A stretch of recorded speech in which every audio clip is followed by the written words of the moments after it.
How should an annual income of $50,000 be spent?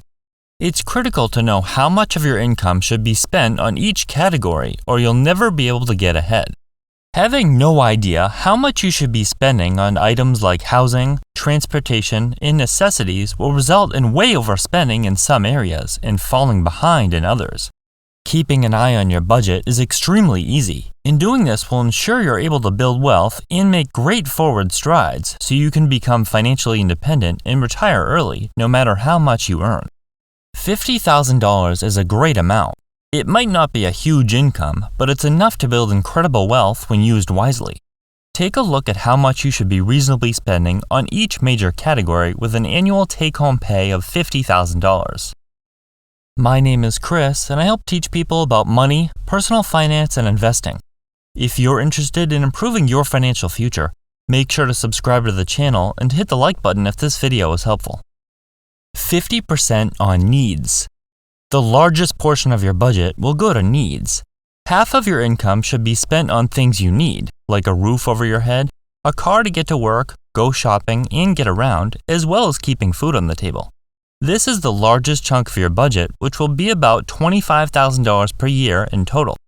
To break it down further, these are the main categories which make up needs. No more than 25% should be spent on housing. It's especially important to be careful when it comes to how much you spend on housing, because overspending on the largest category in your budget can cause major financial problems. With an annual income of $50,000, you should set aside up to 25% of that, or $12,500 per year, for housing. This equates to a little over $1,000 per month, which can be a little challenging with the average two-bedroom apartment in the United States going for nearly $2,000 per month according to Rent.com. But don't let people convince you it's not doable. For one, there's no rule stating you must rent an apartment on your own with no one to split the rent with. It becomes much more reasonable if you have a roommate or significant other that pays a portion of the rent. You could also buy a home and rent out any extra rooms to offset your mortgage, utilities, taxes, and maintenance costs to keep your portion of the expenses below $1,000 per month. 10% on transportation. With the average new car payment of well over $700 per month according to LendingTree, many Americans are spending way more than they should be for this. When it comes to getting around, someone with an income of $50,000 should limit their transportation budget to 10% of their income, or $5,000. All car payments, insurance, gas, maintenance, and any other methods of transportation should not exceed $5,000 per year. Buying a car beyond your budget and taking out a huge car payment that far exceeds what you should have been spending can hold you back because you're not going to have much left over after paying that huge bill every single month. Never mind the other costs that come with it. It's extremely difficult to have money left over for spending in other categories if you're spending $500 or $1,000 every month for just a car payment, yet countless people do this even when they're not earning a high income. Adding insult to injury, you're going to get very little, if any, of these costs back. 10% on food. Setting aside 10% of your annual income of $50,000 should be enough to feed a single person. This comes out to $5,000 per year and doesn't include dining out. 5% on clothing. You can reasonably spend up to 5% or $2,500 per year on clothes. This should include any shoes or footwear, work clothes, and any accessories. Needs also include any other expenses that you must spend money on in order to function normally, such as your phone bill. 30% on wants. After the necessities have been taken care of, this is how much should be spent on things that aren't necessary. These are things that you want to spend your money on to make your life more enjoyable. You can't spend your entire life paying bills and having no fun. Wants are things like vacations and other travel, entertainment like streaming services, and going out to events.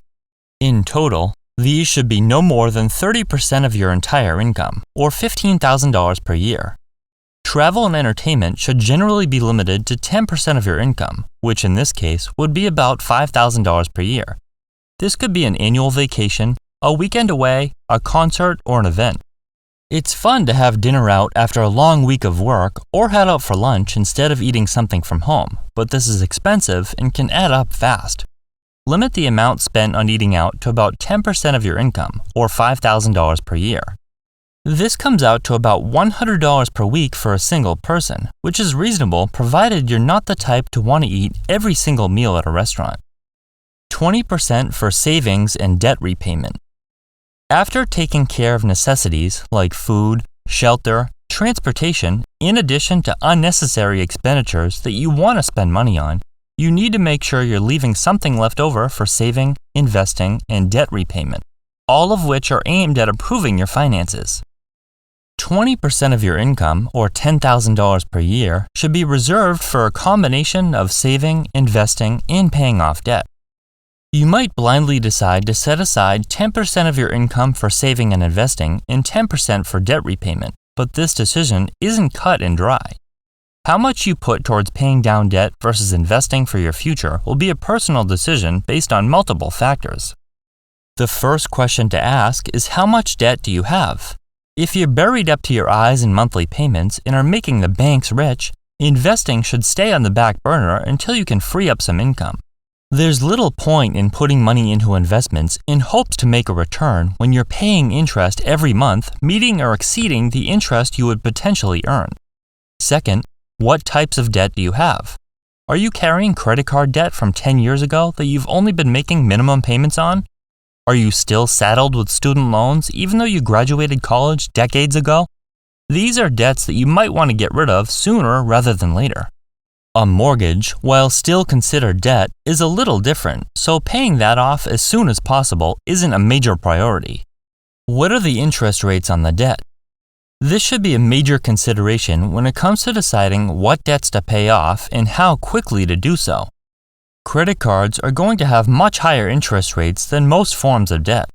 Interest rates vary quite a bit from borrower to borrower, but generally car loans and student loans are lower than credit cards.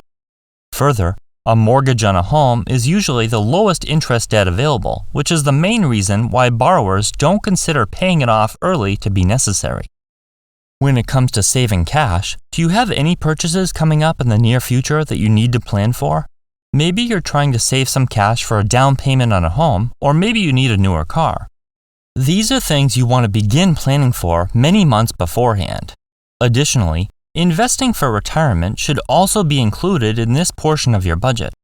Those who still carry large amounts of debt might not be able to invest anything for retirement until they reduce their debt load. On the other hand, someone who's debt-free and has no major purchases to save cash for should be putting the entire 20%, or close to it, directly towards investments. You can change these numbers around slightly depending on your income and expenses. Remember that 50% of your income should go towards needs, 30% should go towards wants, and 20% should go towards saving, investing, and debt repayment.